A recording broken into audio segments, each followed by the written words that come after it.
avec Raphaël. Cette fois-ci, on est dans son van. Est-ce que c'est on peut appeler ça un van? C'est un van, n'est-ce pas? Ou c'est un bus luxueux ou que sais-je? Beaucoup appellent CEO Office. Oh, CEO Office. Donc carrément dans le nom de ça, c'est CEO Office. Waouh, et c'est très confortable. Ouais. Très confortable. Bon, je voulais qu'on revienne sur un point que tu as mentionné un peu plus tôt quand on prenait le petit déjeuner, qui était un peu choquant pour moi. On parlait des opportunités de business au Congo. Ouais. Et tu as sorti un chiffre qui nous a fait transpirer. 98%. Ouais. Qu'est-ce que tu voulais dire par là? Je pense qu'aujourd'hui, avec l'émergence de la RDC et le pouvoir de consommation, comme on dit, parce que je pense que les premiers minéraux, c'est les hommes, parce qu'on dépense, on consomme tout le temps. Aujourd'hui, la RDC qui importe près de 98% de tout ce qui est consommé au niveau localement, il n'y a pas assez de production. Et, ils ne produisent pratiquement pas, quoi. Tout est importé.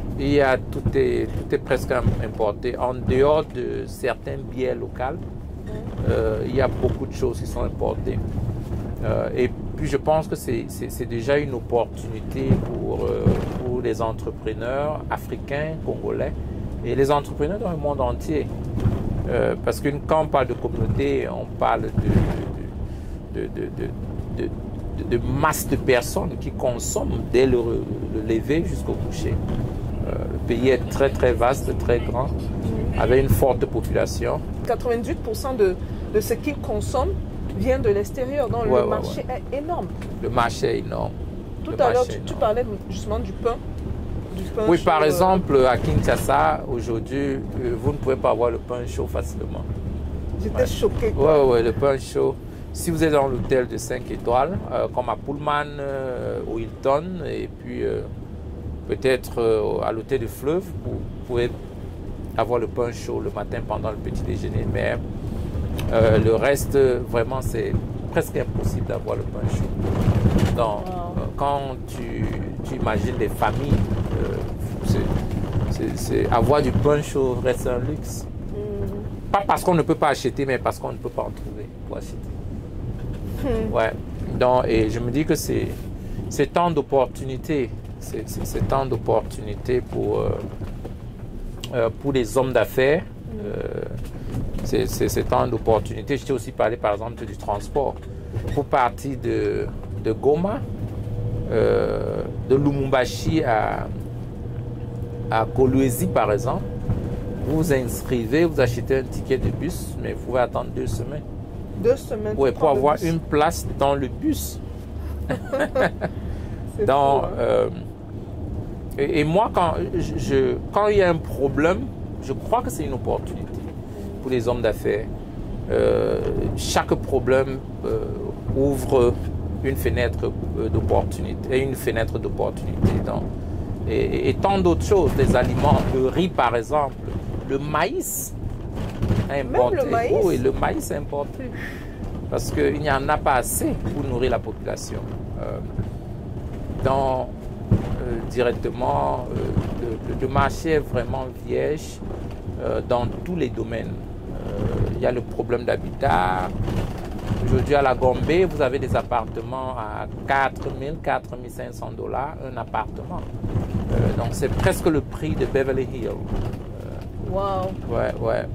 Ou bien alors New York City. Mais moi, ça me fait me poser la question. Et ça, je pose la question la plus choquée. Parce qu'il y a beaucoup de Congolais qui suivent cette chaîne-ci. Pourquoi on nous écrit chaque jour pour demander qu'est-ce qu'on peut lancer comme business au Congo?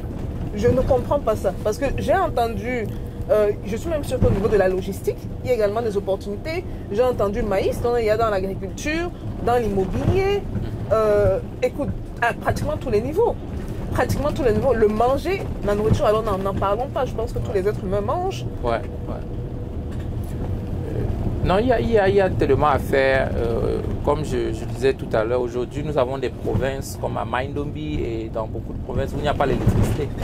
Donc, si vous pouvez m'aller acheter les panneaux solaires en Chine pour venir livrer, installer sur les maisons, vous pouvez vous faire des fortunes. Mais du coup, ça me fait me poser une question un peu controversée. Hein.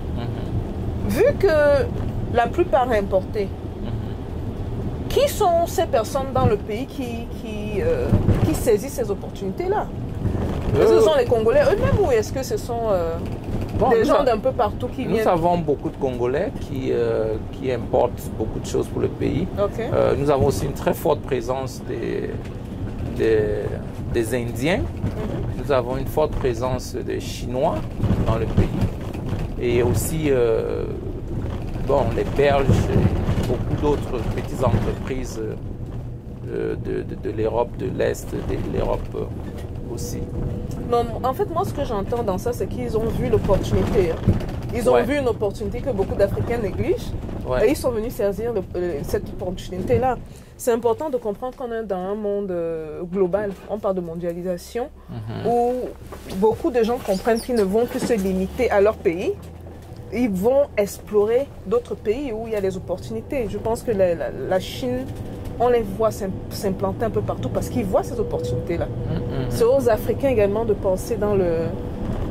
Bon, l'Africain, en plus, ça qui est chez lui, il devrait comprendre que peut-être je peux commencer à explorer justement certains domaines et me lancer dans ces affaires-là. C'est mon point de vue. Je ne suis pas politiquement correcte, mais je dis mes vérités sur la chaîne. L'Afrique, le monde est devenu un petit village. Aujourd'hui, à Lumumbashi ou bien à Goma, le marché local, il y a la compétition entre le Chinois qui est à Canton ou bien à Shanghai. Il fait la compétition avec celui qui est au niveau local. Donc, je pense qu'aujourd'hui, nous les Africains, on doit essayer de penser localement. On doit essayer d'agir localement, mais penser globalement. On doit aborder le marché à partir de là où nous sommes, mais regarder du point mondial. Et aussi travailler beaucoup pour la transmission de la connaissance et aussi n'est pas toujours importer, mais développer des mécanismes pour produire fortement au niveau local, pour résoudre le problème local. Parce que quand on va chercher le maïs, par exemple en Chine, directement on ne fait pas sortir les ressources pour la Chine et on a le maïs. Dès qu'on consomme le maïs, c'est fini. Les ressources sont allées caler en Chine et puis, on restera pauvre. Et puis c'est un cercle, hein. On n'arrête pas de continuer à commander, l'argent continue à sortir, les ressources continuent à rester de l'autre côté. Exactement, exactement. Par contre, si on fait des usines au niveau local, on fait des grands champs au niveau local, on pourra créer beaucoup d'emplois et aussi stimuler, payer les taxes, et stimuler l'économie locale. Donc, moi, je pense que la RDC aujourd'hui est vraiment un chantier, très très grand chantier. D'ailleurs, c'est pourquoi le chef de l'État, son Excellence, M. Félix Tshisekedi, l'a même dit que ça c'est la période pour créer des millionnaires, des millionnaires congolais. Et puis quand on parle des millions, c'est en dollars. Bon, parce que la monnaie maintenant, utilisée... les gens vont commencer à écouter. Chacun va prendre son billet pour le Congo maintenant. Parce qu'il y a plein d'opportunités. Par exemple, si vous voulez voyager de Kinshasa pour beaucoup de provinces, il n'y a pas d'avion. Hein. Soit vous prenez un avion privé, vous payez la location de l'avion pour toute la période, ou alors vous n'aurez pas de place pour partir d'une province à l'autre. Tout à l'heure, tu avais un invité qui est justement dans cette voiture-ci, honorable, je ne sais pas ce qu'on veut le faire passer sur la chaîne, qui parlait justement du fait qu'on, pour aller d'une région du nord, je pense, vous disiez, à une région un peu plus en bas, il faut l'avion. Ouais. Parce qu'il y a à cause du fait qu'il y a un fleuve ou de l'eau carrément. Donc on ne peut pas se déplacer en bus ou en voiture ou quoi que ce soit. Et pour prendre l'avion, c'est très compliqué pour se déplacer de cette région-là à l'autre, si je ne me trompe pas. Le Congo, d'abord, c'est un petit continent. Vous avez 2 345 km² de superficie, entrecoupés par le fleuve Congo, qui traverse toute la République, qui part du Katanga, qui monte vers Kisangani, Équateur, et qui descend vers Bandundu, Kinshasa, pour aller sortir au Bas-Congo pour se verser sur l'océan. Et ça, c'est un obstacle, dirons, naturel pour la circulation, mais qui n'est pas aussi un obstacle comme tel. parce que c'est un fleuve qui est navigable. Mais le problème, c'est que le gouvernement doit mettre une politique des transports. Alors, avec ça, vous avez les sud et les nord qui est coupé. Il n'y a pas de route. Il n'y a pas une route qui relie tout ça. Vous avez la nationale 1 qui part du Bas-Congo jusqu'au Katanga, mais qui est entrecoupée. Vous partez du Bas-Congo jusqu'à Kasaï. La route est bonne, jusqu'à Chikapa. Mais à partir de Kananga, Mbouchmaï, pour arriver à Lubumbashi, c'est impossible, c'est impraticable. Donc, c'est difficile de relier les 4 coins cardinaux du Congo, ce qui fait que les gens recourent aux avions. Parce qu'il n'y a pas le chemin de fer qui fait ça. C'est vrai que le gouvernement maintenant a un projet de faire un chemin de fer qui va faire un ring du pays, mais c'est un projet qui n'est pas encore là. Avec le nouveau chef d'État, il a une grande vision pour ça. Donc les gens recourent aux avions. Et quand vous venez aux avions, il n'y a pas assez de compagnies aériennes. Il y a beaucoup d'endroits où les avions ne sont pas là. Et il n'y a que 2-3 compagnies avec des petits avions. La capacité, la demande, elle est très forte. Donc vous pouvez faire une semaine pour quitter d'un coin à l'autre pour un vol de 45 minutes. Wow. Ouais, donc vous pouvez faire 2 semaines en coin ou vous pouvez faire un vol d'1 heure. Donc je crois qu'il y a encore un sérieux problème pour les transports. Les voies de communication posent problème au Congo. C'est vraiment sérieux.